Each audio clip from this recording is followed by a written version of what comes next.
If Trump wants to win the Nobel Peace Prize, tell him not to sign a ceasefire deal too soon. If we let this drag on, but we continue to strangle the intelligence and strangle the support to Ukraine, it won't be as clear as you and I just expounded.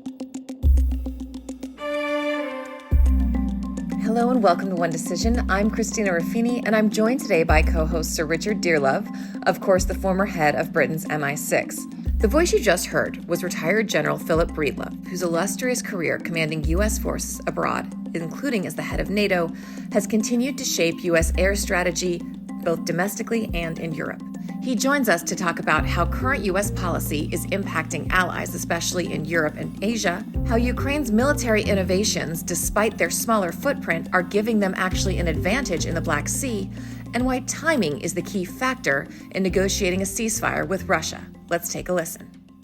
General Breedlove, thank you for being with us. We have a whole bunch of things we want to talk to you about, but I figured to heck with it, I'll start with what everyone is talking about, which is in your wheelhouse, but also kind of your wheelhouse adjacent, and that's the tariffs that are economic policy heard around the world.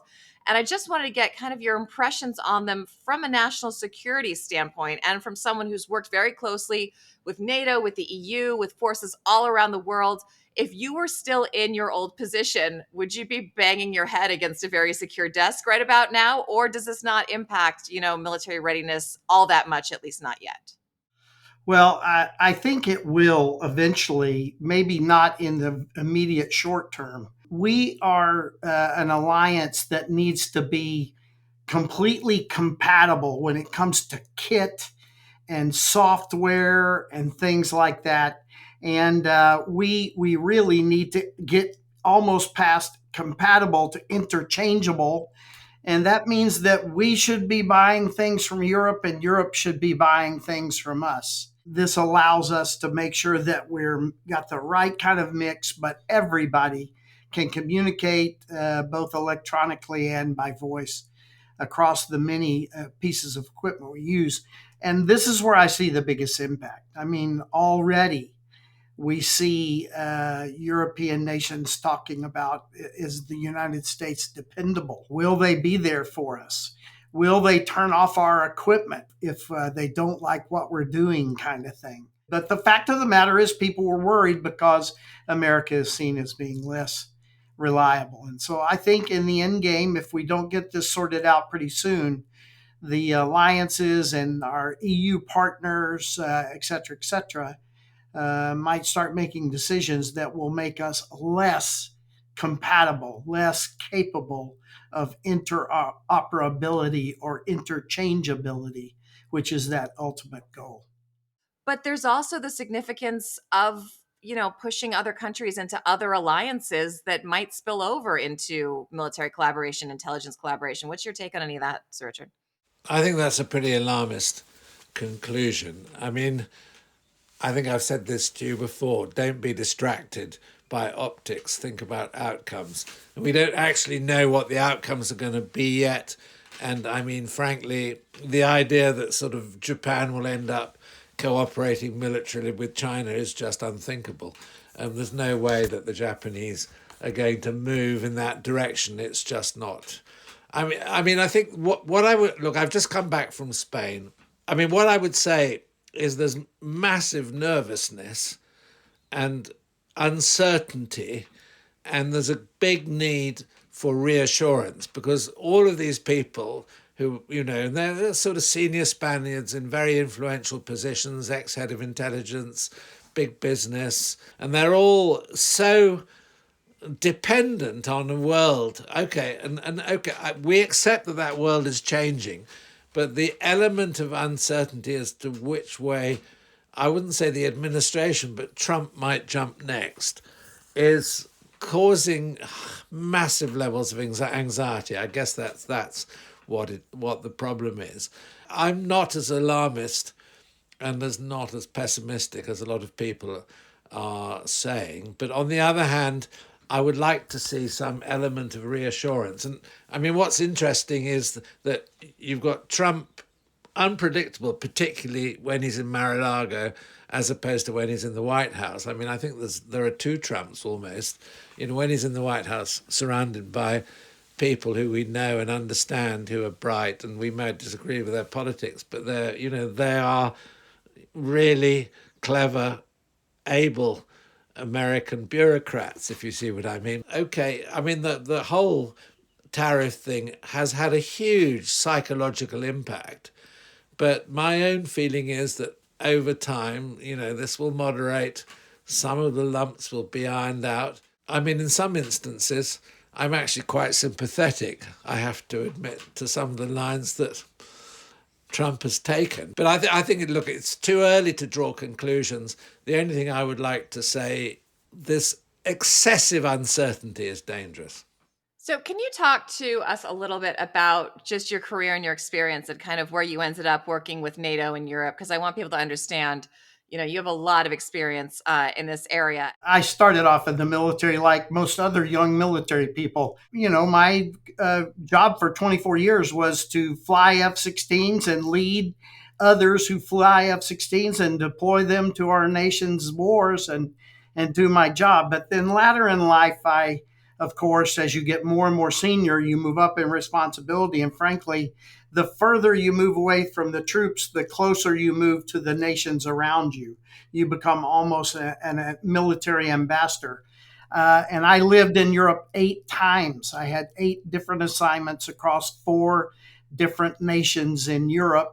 Almost 17 years of my life spent in Europe. And then I had 3 long tours in Asia as well. So my career was overseas as opposed to in garrisons in America. And I think when it was time to find a SACEUR, they looked out there and said, there's only one general, one 4-star general who has 7 tours already in Europe, and said, this must be our man. So having been there for so long, grown up and commanded at the colonel, 1-star, 3-star, and 4-star level in Europe, I knew most of the Europeans. I know a lot of them still. Some of the people who work for me are now leading nations.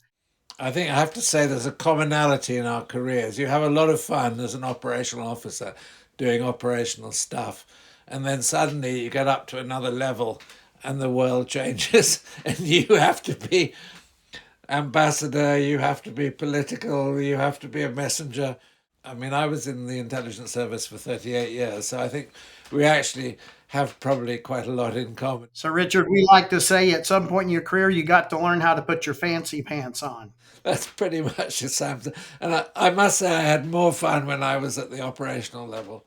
I was going to ask you guys, you get more important, you get more authority and more responsibility, and that's the goal. But what did you miss most about being in the field? And so, Richard, what did you miss most about operations?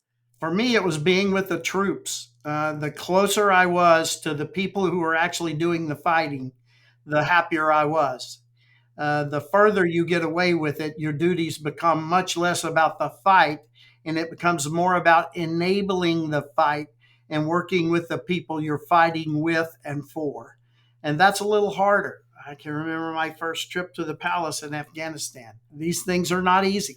So, Richard, same. What did you miss the most when you got on the field?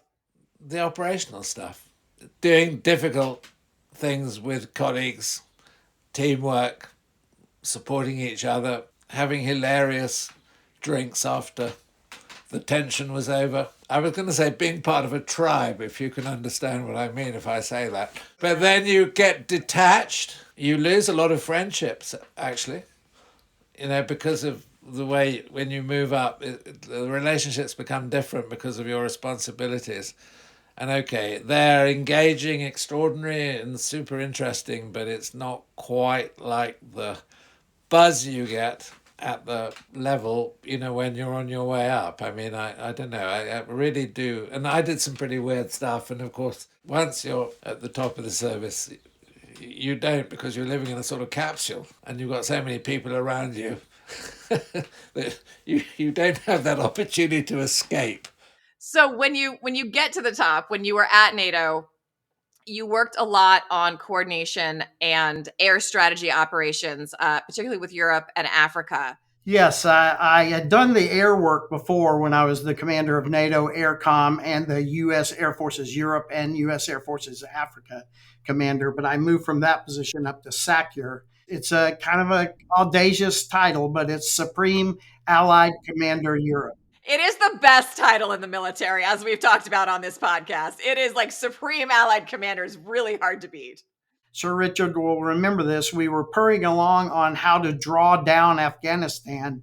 The U.S. President Obama wanted to come down to 5,200 people, and Joe Dunford, who went on to be our chairman of the Joint Chiefs, was my subordinate commander in Afghanistan, and he and I were working with the president on how to draw down. Right up until the moment where Russia invaded Crimea. And then several weeks later, Russia invaded Donbass, the Donbass region in the Lugansk and Donetsk areas. I must tell you then, for some number of months, was probably the toughest time I had as a SACEUR, because we had to take an alliance that had been embracing peace dividend and slow down, get smaller, spend less for almost 2 decades. And now we were facing a Russia that, for the third time, starting in 2008, had amassed its army, marched across internationally recognized borders, and invaded neighbors, trying to change NATO from that sort of dormant peacetime outlook sort of operation, small unit operations in Afghanistan, into a machine that could then meet the former Warsaw Pact forces on the battlefield in large force employment. That was probably the most exciting year of my life, working through the Wales Summit, making all the changes to readiness, starting to deploy forward the assurance forces into the Baltics and Poland, and eventually putting some things in Romania. The whole thing was it was about as tough a job as I had done in my life. So, Richard, from an intel perspective, when Russia did its big move this last time, U.S. intel, British intel put out big warning signs saying this is going to happen, this is going to happen, this is going to happen. At that point, did the intelligence services know that Russia was going to make these moves and decide not to say anything publicly that time around, or did it come as more of a surprise than I'm sure folks like you would have liked?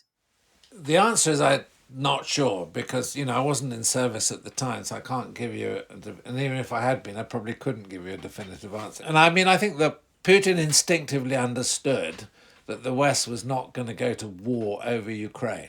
It was difficult to sort of understand what the response would be, but I think General Breedlove's described, I think, very extraordinarily how actually the event regenerated NATO. That's the significance of the 2013-14 crisis. It had exactly the opposite reaction that Putin anticipated. It put NATO back on the map. And it was the beginning of the rejuvenation of NATO, which is an ongoing business as we speak. And, it's what we're all concerned about. It's what we're all focused on. Going back to my visit to Spain, we spent most of the time talking about the issue of NATO coordination, European rearmament, what role the EU might play in this, what was left of European defence policy, of which I'm not an enthusiast. So Putin's behaviour has triggered exactly the reaction which he said he didn't want, which is the complete military revival of NATO. And psychologically, pre-2013, many of us would sit there and scratch our heads and say, well, what's the purpose of NATO any longer? But the Russians, ironically, well, Putin in particular, has given NATO back its identity. And okay, we haven't solved all the problems. We're far from having solved all the problems, but at least we know really clearly now why we've got NATO, why we need NATO, what we need to do with NATO next. And this takes us back to your original question about Trump. I wish, in a way, that the Trump administration would be clearer on their commitment to NATO, because NATO's learned the lessons, and all the European powers now are set on the route of rearmament to 2.5% plus, much, much more in the case of Poland, the Baltics, the UK, Greece. After the invasion of Crimea, which we did not have exquisite intel. We had exquisite intel in 2022, but we did not have exquisite intel in Crimea. And we, again, didn't have exquisite intel in the invasion of the Donbass. And I got a little livid. What did you have? What were you being told? Well, we were just getting surprised. You remember they were doing exercises and they were conditioning us. Sir Richard will remember that word from the Cold War. They were conditioning us, and then we were just saying, oh, it's exercise. Well, I went to Brennan and Clapper, the director of the CIA and the DIA, General Clapper, and I said, guys, I've had enough of this. I can't be surprised like this again. And they actually hosted me, and they agreed with me, and they said, we want you to scream because our funding has been cut so much, we can no longer do this. They pointed out to me that at the end of the Cold War, not at the height of the Cold War, but at the end of the Cold War, we had 12,800 something, I won't remember the exact number, analysts working the Russia problem. On the morning that I was sitting in their office and screaming at them, they showed me the number. It was 800. So we had gone down 94%. And that's how we get surprised. We had a small cadre looking at the strategic problem of Russia, but we had lost contact with the operational and tactical level of Russia. And that's how we got surprised. So, Richard, what happens when intelligence agencies start to get away from contacts with real people, real analysts, and lean too much into data and gathering? I mean, it seems like that was right about the era when that was starting to shift a little bit. And then they, as the general's talking about, they realized some of their mistakes. I gave a lecture at the Royal United Institute of Defence Studies after I'd retired, and it was about allocation of resources. And I got very mixed reactions to what I said, because what I said was that the war on terrorism had massively diverted the West's resources into terrorism. What I said was, look, terrorism, okay, kills our citizens and it's catastrophic politically. But I said, it isn't a systemic threat to the existence of our countries, and it isn't a systemic threat to our sort of value systems. We will always dominate a terrorist problem eventually. But I said, in the background, we have still got Russia to worry about. We've still got China. And I said, the whole thing has got out of proportion. We must put resources back onto Russia. We must put resources back onto China. I mean, that was not received in a very friendly fashion, because this is going back pre-2013. But in fact, I think I was right at the time. We had run down much too far on the study of what I would describe as hostile or unfriendly nation states. Where NATO was in 2015, trying to gear itself back up and fight for relevancy, can you compare a little bit to what you saw in 2015 versus what you saw the last 3 years with the invasion of Ukraine and a reinvigorated NATO, and where you think the alliance stands now? So it's good news and it's bad news. At the Wales Summit, we took some decisions and we saw them almost to fruition. We have yet to see them all the way to fruition. Every summit since, we have added to the requirements of our readiness. And it's really talking about the readiness of forces. We are in far better shape now. Now, we are not where we need to be yet. In no way are we where we need to be yet, but we are better. And what we now understand better than ever is where our shortfalls are. Where are those shortfalls? What are the biggest holes? Well, I don't want to make enemies here. Sir Richard will tell you that the British Army is the smallest it's been since the Napoleonic War. Used to in NATO, when I was a SACUR, we didn't ask the nations, how do you define readiness? The nations reported readiness.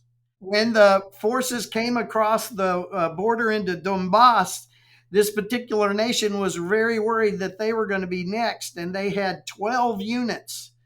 And I said, how fast can you get those 12 units to your border? Because they were all reporting ready.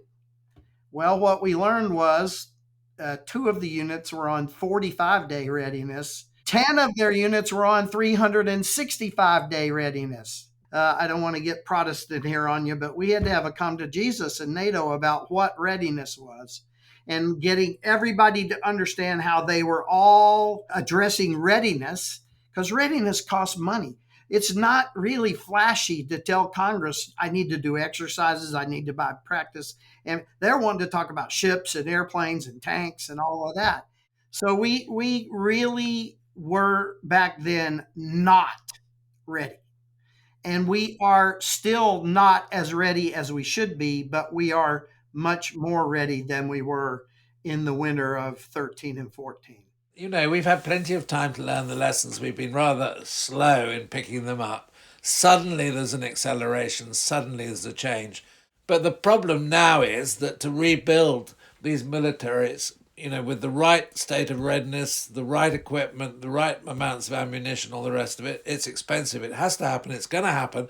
But, 5 years will not completely solve the problem. 10 years will, but I say it this way. Do you know how long it takes to correct a 20-year procurement holiday? It takes 20 years to correct a 20-year procurement holiday. well, General Breedlove is being even more pessimistic. When if you go to Ukraine, you see what war does to innovation. And I mean, what I found extraordinary is they're experimenting on benches with new attack drones.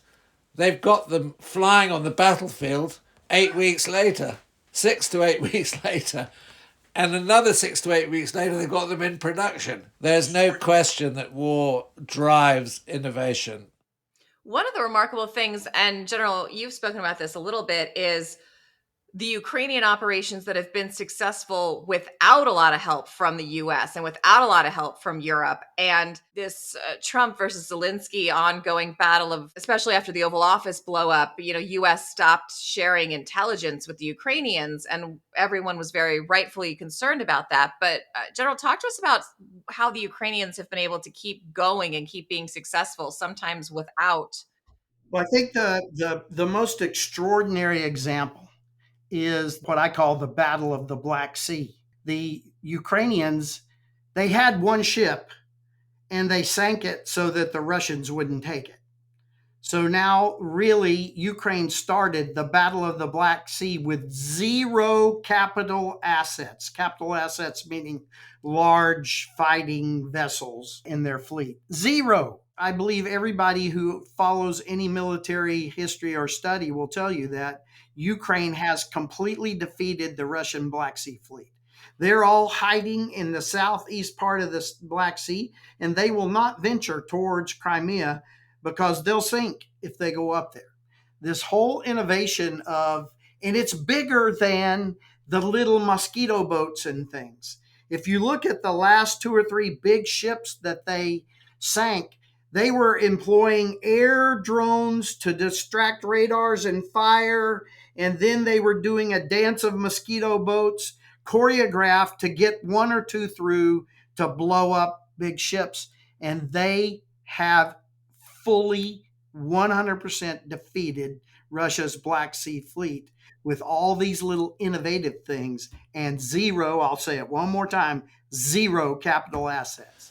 General Breedlove, I've just argued in an article, which is actually in the Daily Telegraph, that if Trump wants to do a ceasefire, the whole issue in terms of strategy boils down to timing and not to sign any ceasefire or push a ceasefire too early, because Russia is at a cusp and things are not actually going well for Russia. And I've argued, for example, that from the summer, its military capability actually begins to decline, not increase. So it is going to inexorably go down. Similarly, its economy is on the cusp of crisis because it's run out of reserve funds. And the third issue that affects Putin is that the oligarchs around him are saying, hang on, we're not getting the deals and we're not making the money that we thought we were going to make. And this war isn't really suiting our interests. So his leadership, too, is in question. And the other thing, I think the final argument is Putin's policy in Ukraine has no reverse gear. He can't go backwards. He can only go forwards. So, in fact, Russia actually isn't in the fantastically strong position that everybody imagines. He actually needs a ceasefire quite badly, although he doesn't understand it. How do you sort of resolve this conundrum? Because I think this is, if you sign a deal too early, you take the pressure off Putin. If you let this play through until the autumn and we don't do a deal, and the interesting thing is that it's Putin himself who's trying to delay a deal because he wants more of Ukraine. One addition and one caveat. Read about the effects of tuberculosis right now on the Russian army. And that's coming out of the prisons. The prisons were having problems with tuberculosis, and it came out of the prisons into the force as they started bringing all of the prisoners out to serve. And that's another drag, as you mentioned. And I'm in violent agreement with all the other things you said. Here's one caveat, Sir Richard, that I would say. If we let this drag on, but we continue to strangle the intelligence and strangle the support to Ukraine, it won't be as clear as you and I just expounded. No, but it's maintaining that whilst Russia's in this vulnerable position. So we've got to stick with it for another 6 to 8 months. I sent a copy of my article to Washington and asking people to circulate it. And I said, if Trump wants to win the Nobel Peace Prize, tell him not to sign a ceasefire deal too soon. Sit it out. It's timing. Everything is timing in strategy. I do want to ask you, General, we've talked a lot about readiness. I want to ask you about the F-35 program and what its status is and how big of a factor cooperation with Turkey plays into that. All of the above. You said you think it's really important not to take, the foot off the gas of that program. The U.S. has to stay competitive with jets. Why do you think it's so important? Christina, you bring up a great point. The airplane is performing magnificently. Because Russia's Air Force has largely failed it, they can't even project air superiority over their own troops. And because Ukraine's Air Force was so small, and let me just brag on them, they were small and mighty, and we made them smart with our intelligence. But in the big scheme of things, Ukraine's Air Force is unable to do what traditional air forces do even to today. They cannot project air superiority over their own troops, and the troops get hammered. The fact of the matter is that, yes, we have had not an evolution, but almost a revolution of what drone technology brings to the battlefield. And the very best people in the world is not the United States, not the UK, not France, not Italy. It is Ukraine. But we aren't in the top 5, okay? And we have got to get in the top 5. These airplanes will make drones more successful. When you control the air, your drones get through it easier, and their drones don't get through it. And so controlling the air is vital. But an incredibly senior member of the Ukrainian military and I were in a conversation, and he said, this year we're gonna buy 1.3 million drones. I said, Jesus, why 1.3 million? He said, because I need to get 600,000 through. If you are like we are in the West, we control the air, and then we won't be attrited as much, and we will attrit them more. When was the last time that an American soldier died on the battlefield to the fixed wing attack of an enemy airplane? God, I do not know the answer, General. Korea? May 1953. What? Korean War. I was Korea. right. We have had air superiority over our forces ever since that time. Now, the caveat is we have to acknowledge that, a year and a half ago, we had a drone that we thought was ours returning to kill some soldiers in the northwest part of Jordan. You remember this? So that was a drone, not a fixed-wing airplane. But the fact of the matter is we have always put over us and our allies air superiority, and that would change how their drones affect us. that would also change how many of our drones make it to their target. And so, yes, Christina, we have this revolution we're going to have to deal with. But that doesn't mean that we don't need the traditional forms of air power, because my children wear the cloth of my nation. And I don't want them going to a war where they're not going to be protected by U.S. air supremacy or air superiority over the battlefield. General, we got to let you go soon. But before we do, we always like to get at least one somewhat embarrassing story out of our guests. But, since you flew for so many years. I have flown in many theaters. I don't have an awful lot of combat time because I was so senior when our nation was fighting most wars. But I do have some combat time. And I've been in places where people had ill intent towards me and my aircraft. I think the closest I ever came to getting shot was actually flying down the Tigris-Euphrates River area in the back of a helicopter. And in fact, the embarrassing part of the story is I wasn't even awake.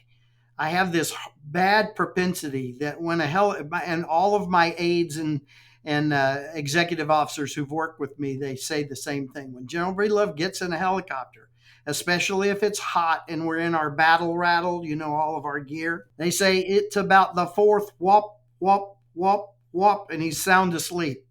I'm going to a very bad place with some of our special forces on the river. I'm in the back of a helicopter, and sitting beside me is an embedded reporter.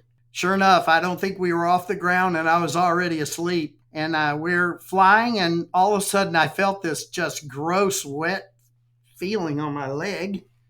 And so I woke up, and we were maneuvering violently, and the embedded reporter had thrown up all over my right leg. We stopped maneuvering violently, and my executive officer said, "That was close." And I said, "What do you mean that was close?" And I guess we had been dodging fire for almost 10 minutes violently. And I slept through it all until the guy threw up on my leg. But that's what wakes you up was the vomiting. That woke me up. And so I told my executive officer, I said, "You're killing me. How am I going to tell my grandchildren that the most dangerous moment of my life, I was sound asleep until somebody threw up on me?" Can I add, similarly flying down the Euphrates, standing up in the back of a Chinook, strapped in with the gun ports open, and we've all got headphones on and we're listening to the pilots, and I say to them, and you're very, very low, and I say to the pilots, "My God, you're very, very low." And they said, "Sir Richard, do you want to go under the bridge?"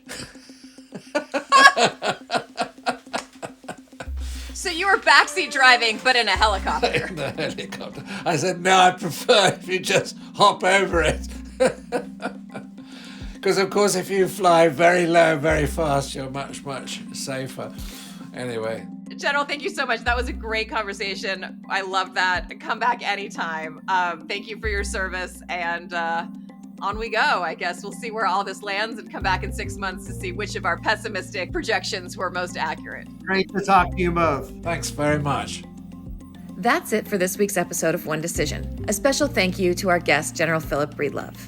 If you enjoyed this conversation, be sure to check out a previous episode featuring my friend, former Ambassador John Sullivan, who shared a variety of stories on what it was like to be the U.S. man in Moscow during a particularly contentious time. But the unofficial rules are just the advice that the station chiefs and the ambassadors and the political chiefs have passed down over generations. Things like there are no coincidences. The person you see behind you in the grocery store who looks like the guy who was behind you the night before at the movie theater, that's not a coincidence. That's a person who is getting close access to you.